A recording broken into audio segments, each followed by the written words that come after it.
Assalamualaikum warahmatullahi wabarakatuh. Kita ketemu lagi hari ini di materi administrasi perkantoran kepegawaian, itu tentang administrator. Nah, di sini di dalamnya ada sistem administrasi kepegawaian. Yang pertama kita akan bahas tentang sistemnya dulu. Sistem berasal dari bahasa Yunani, yaitu sistema, dan bahasa Latin yaitu sistema, yang berarti satu kesatuan yang terdiri dari atas komponen atau elemen yang dihubungkan bersama untuk memudahkan aliran informasi dan materi atau energi untuk mencapai tujuan bersama. Sedangkan dari pengertian di atas kita simpulkan, sistem merupakan sekumpulan elemen atau bagian yang bekerjasama dengan menggunakan suatu prosedur tertentu dalam rangka mencapai tujuan tertentu. Adapun ada beberapa elemen yang dapat membentuk sebuah sistem, yaitu pertama tujuan. Tujuan merupakan suatu hal yang harus ada di dalam sistem, karena kalau tidak ada tujuan, sistem tersebut tidak terarah dan tidak terkendali. Terus yang kedua, masukan atau input. Nah, input itu segala sesuatu yang masuk ke sistem dan selanjutnya menjadi satu bahan yang harus diproses. Terus selanjutnya proses. Proses itu bagian yang melakukan perubahan atau transformasi dari masukan menjadi keluaran yang lebih berguna dan lebih bernilai. Nah, yang selanjutnya juga yang terakhir adalah keluaran atau output. Ya, output ini itu hasil dari proses tersebut. Oke, baik. Selanjutnya, setelah kita tahu pengertian dari sistem, baru kita menuju ke sistem kepegawaian negara. Pengertian sistem administrasi kepegawaian. Sistem administrasi kepegawaian adalah suatu sistem yang mengelola perencanaan, pengorganisasian, pengembangan, pengendalian pegawai sehingga tujuan yang diharapkan dapat tercapai. Nah, itu yang disebut dengan pengertian sistem administrasi kepegawaian negara atau sistem kepegawaian negara.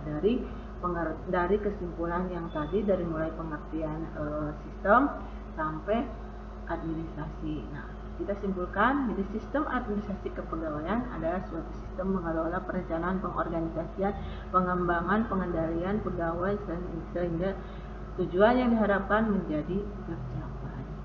Baik. Nah, selanjutnya ada bentuk-bentuk sistem administrasi. Ini adalah bentuk-bentuk ya. Yang pertama, the integrated system atau sistem kepegawaian terintegritas. Ada sistem kepegawaian yang pengelolaannya, sistem administrasi kepegawaiannya mulai dari rekrutmen pegawai, penempatan, pengembangan, penilaian, penggajian, sampai pensiun ditentukan dan diatur oleh pusat. Kelebihannya dari integrated sistem kepegawaian atau sistem kepegawaian integritas itu kelebihannya itu bisa perekrutan dilakukan secara nasional. Terus terdapat keragaman dalam aturan kepegawaian termasuk sistem penggajian. Jadi beda-beda ya. Terus ketiga, peluang karir lebih luas dan terdapat pegawai profesional. Secara otomatis ya, ini karena terintegritas. Dan selanjutnya juga adanya pengiriman pegawai pusat ke daerah untuk pembangunan. Itu bisa berupa mutasi, berupa tugas dan sebagainya. Itu kekurangan juga ada. Seringkali terjadi keterlambatan. Itu kekurangannya. Keterlambatan terhadap kebutuhan daerah, maksudnya kebutuhan pegawai, kebutuhan kegiatan dan sebagainya. Terus lebih sulit bagi pusat untuk memenuhi kebutuhan pegawai pemerintah di daerah. Ya, sulit, sangat-sangat sulit. Mungkin karena situasi dan kondisi daerah tersebut. Ketiga juga kekurangannya itu pengangkatan pegawai daerah oleh pemerintah pusat sering menimbulkan konflik dengan pemerintah daerah. Ya, karena adanya perbedaan. Bentuk yang kedua itu the separated personnel system atau sistem kepegawaian terpisah. Adalah suatu sistem kepegawaian yang pengelolaan administrasi kepegawaiannya dimulai dari rekrutmen, penggajian sampai dengan pensiun dilakukan oleh tiap daerah. Nah, kelebihannya di sini adalah yang pertama kelebihannya untuk yang kedua ini untuk sistem kepegawaian terpisah itu kesetiaan dan kinerja pegawai lebih efektif ya karena akan terpantau di satu daerah. Terus adanya keterikatan moral pegawai kepada pemerintah dengan otomatis. Yang ketiga, pegawai cenderung mengetahui kondisi di daerahnya. Jadi hafal ya tentang kondisi yang ada di daerah tersebut. Terus yang keempat, lebih ekonomis karena skala gaji lebih bersifat lokal. Good. Nah, itu ya. Terus tapi kekurangannya juga ada. Kekurangannya itu pemerintah daerah yang kecil sulit untuk merekrut pegawai profesional karena keterbatasan dalam membayar gaji, ya. Terus hanya efektif jika dilakukan di daerah yang besar atau ibu kota ya, kota besar. Misalkan kalau di Purwakarta ya di kecamatan Purwakarta, atau misalkan kalau di provinsi ya di kota besarnya alias di ibu kota. Terus yang ketiga, peningkatan karir kemungkinan akan terhambat karena pemerintah daerah lebih memprioritaskan pegawai yang berasal dari daerah tersebut yang disebut anak daerah, orang dinyana, orang sipilnya ya. Nah, yang ketiga, bentuk-bentuk dari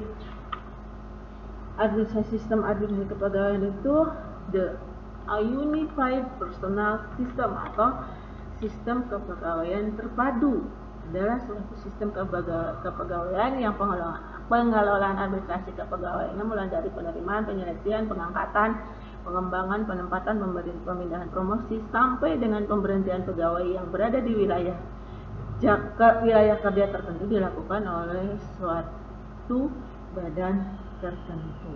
Nah, yang ini kelebihannya itu adanya komisi yang mengatur pegawai secara nasional. Jadi ada komisinya untuk orang yang mengaturnya. Terus dapat membantu pemerintah daerah kecil untuk mendapatkan pegawai yang profesional. Artinya ini berarti dicarikan oleh seseorang.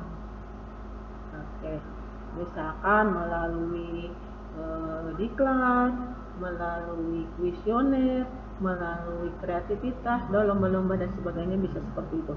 Yang ketiga, adanya perlindungan dari tindakan yang sewenang-wenang. Ya, otomatis ya karena ada undang-undangnya. Terus adanya yang keempat, adanya pelatihan baik sebelum maupun sudah menjadi pegawai. Itu yang tadi saya bilang, diklat, pendidikan dan pelatihan. Terus kekurangannya di sini, kekurangan yang sistem kepegawaian terpadu, adanya campur tangan politik terhadap komisi, ya karena diatur oleh pemerintah. Betul. Terus juga adanya perbedaan persepsi antara pegawai pemerintah daerah dan komisi. Jadi ini seperti yang diatur oleh ada di dalam sebuah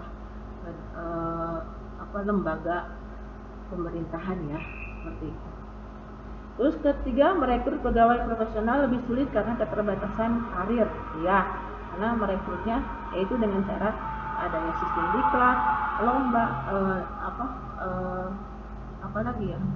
seperti tes dan sebagainya. Terus juga yang terakhir, kesulitannya atau kekurangannya itu untuk mengembangkan kesulitan untuk mengembangkan prosedur kepegawaian standar kerja, sistem tanggapan dan yang lainnya. Kesulitan yaitu mengembangkannya.